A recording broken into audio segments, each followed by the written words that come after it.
When I married Alina, I believed I had found the woman who would walk with me through every storm. My family trusted her too, treating her as their own daughter. We had built a life that seemed solid, but slowly, cracks began to appear. She became distant, always glued to her phone, sneaking out with excuses that didn't quite add up. I wanted to believe it was stress, or maybe she was just unhappy with me, but I never imagined the truth was far worse than I could have guessed. One day, while balancing our family's accounts, I noticed something strange. A large sum of money had vanished from the family fund my parents, and I kept safe for emergencies. At first, I thought maybe my father had withdrawn it, but after checking with everyone, it became clear, Alina was the only one with access besides me. My heart sank. Why would she take that money, and where had it gone? I didn't confront her immediately. Instead, I started watching her more closely. Her excuses grew weaker as her absences lengthened. She claimed to be visiting friends, but I checked and found she wasn't there. She started wearing new clothes, expensive perfumes, things I never bought her. That was when suspicion turned into certainty. I followed her one evening, keeping my distance, and my worst nightmare unfolded in front of me. She was laughing and holding hands with another man, a man I had never seen before.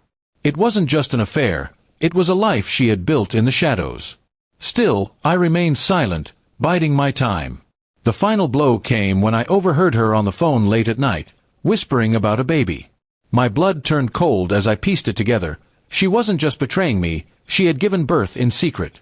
And it wasn't mine. The money she stole, the lies she spun, all of it was to support her lover and their child. Rage filled me, but I knew rushing into anger would only give her more power. Revenge, I decided, would be patient and precise. I gathered evidence quietly. Bank transfers, messages, photos, everything that would expose her deceit. When I had enough proof, I confronted her, but not in private. I waited until she sat with my family one evening, pretending to be the dutiful wife. With everyone watching, I laid the papers on the table. "Here's where the family's money went," I said coldly. Her face drained of color as everyone read the damning details. She tried to deny it at first, her words stumbling, but I had timed it too perfectly. I showed them the picture of her cradling the baby in her lover's arms, the proof no one could argue with. My parents looked at her in shock and betrayal. My mother's voice trembled with hurt when she asked, "How could you do this to us?" But Alina had no answer, only tears that no longer moved me. That night, I made her leave the house with nothing but her clothes. Every gift, every luxury, every comfort she had enjoyed through me and my family, I stripped it all away. I had her sign papers admitting her betrayal, ensuring she could never come after us for money or property again. The man she betrayed us for was the only one left to turn to, and I knew he could never provide the life I had given her. News spread quickly through our community. Alina's reputation crumbled overnight, and the shame was heavier than anything I could have arranged. People who once praised her turned away in disgust. The lover she had chosen soon grew tired of the burden, realizing she wasn't a prize but a problem. Within months, they were struggling, fighting, and eventually, he left her too.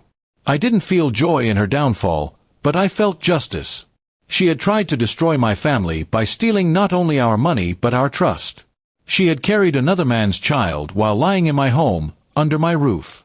Watching her lose everything wasn't about cruelty, it was about balance being restored. She had written her own punishment the moment she chose betrayal over loyalty. Meanwhile, I focused on rebuilding. My family stood by me, proud of the way I had handled everything without lowering myself to her level of lies.